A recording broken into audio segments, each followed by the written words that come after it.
This episode is brought to you by Progressive Insurance. Fiscally responsible, financial geniuses, monetary magicians. These are things people say about drivers who switch their car insurance to Progressive and save hundreds. Because Progressive offers discounts for paying in full, owning a home, and more. Plus, you can count on their great customer service to help you when you need it, so your dollar goes a long way. Visit Progressive.com to see if you could save on car insurance. Progressive Casualty Insurance Company and Affiliates. Potential savings will vary. Not available in all states or situations. We're back to the continuation of the story from minutes ago. If you missed any, Catch it on the Morning X podcast. This is the best of the Morning X with Barnes, Leslie, and Jimmy. 99X. Okay, we're back. This is talk time, and we're ready for caller number one. Go ahead, caller number one. Go ahead, caller number one. I think the guy died, Joe. You're on the air. Hey, Greg. Hey. Hey, what's your story? Many years ago I used to live in Denver, and I hired one of my best friends from the Midwest to move out and work at the same place that I worked. And about a year later, a business associate got transferred from New York to Denver. And I thought these two guys would hit it off because my friend was from New York originally.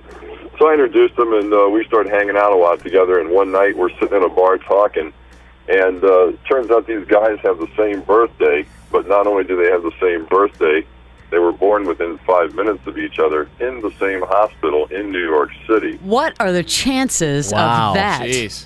And with a little investigation, they found from checking the records of the hospital that they were in the nursery two cribs apart from one another for 3 days, and that was 30 years before. That's Twilight Zone material. Wow. Jeez. Quick question, Greg. Yeah. What's it like having 12-pound testicles? Listen to that voice. It can be cumbersome, but, with the proper support garments, it's all right. Listen to that voice. I know, he's got That a is voice. a deep voice. Those things must drag on the ground. Good for not you. right now. I'm driving to the airport. While you're there, caller, I'm glad you waited. Hi. Hey, Meredith. Hi. Hey, what's your story? Well, I went to Georgia Tech, and I studied Russian while I was there. And so then I ended up in Moscow, and I hooked up with a girl that was a private student of my teacher. So we're walking down the street, and I see these people that I recognize. And I turn around, and I'm kind of looking at them, like, who are you? And the woman has turned around and is looking at me. These people are about my parents' age. So we walk towards each other, and we figure out that I had gone to Tech with them. They had audited the Russian language class that I had taken. So all the four of us just stood there and laughed, and how neat it was that we'd all studied Russian under the same teacher, and here we were standing together in Moscow. Well, with the older couple, I write down my name and phone number so that we can keep in contact with each other while we're there in Moscow. I was there for 4 months. And he looks down at my name, because I have a very unusual last name, and he looks at it and he goes, I recognize that name. He says, I went to Georgia Tech when he originally went to school with a person, and he says the name, and I said, that's my dad. So he'd been a fraternity brother with my father. So we laugh about that and how unusual that is. So then he writes down his name and number and gives it to me. And I look down and I say, I recognize that name. And I'm sitting there going, why do I recognize that name? And then it just dawns on me, and I pull out this photograph that I carry of my mother from, back when she was in college. It was like 35 or 40-year-old picture. And I turn it over, and on the back is written, my mother and it's this man's name. And I hold it up, and I show it to him, and I said, is this you? He's in the picture? What? I'm not kidding. What? I had never known who this guy was. This guy is in the picture with your mom that you're keeping in your purse? Absolutely.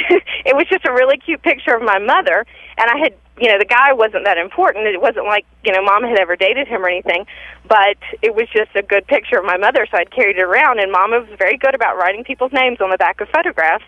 So it said his name on the back of the photograph, and I showed it to him, and he's like, that's me and your mother. That is 30 years incredible. ago. I have to tell you, That is incredible. When the story started out, it was like, all right, so she bumped into a classmate. She just bumped into somebody that she knew in Russia. Though. But holy cow. That's strong. So his wife just cracked up. She's like, she's carrying a picture of you around with her in Moscow. For 40 years we've been looking for you, sir. No, it just ended up, it was just one of those weird coincidences. But it wouldn't have happened if my name hadn't been unusual for him to recognize that and ask me about my dad. Let's take a call. Okay, Smallville, Indiana. All right, let's go to Chris. Hi.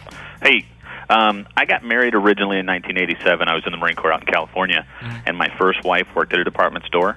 She invited some of her friends to come to the wedding. We got divorced about 3 years later. Well, when I met my now wife, we talked a lot about my first wedding and marriage and that kind of stuff until she asked one day if I had pictures of my first wedding.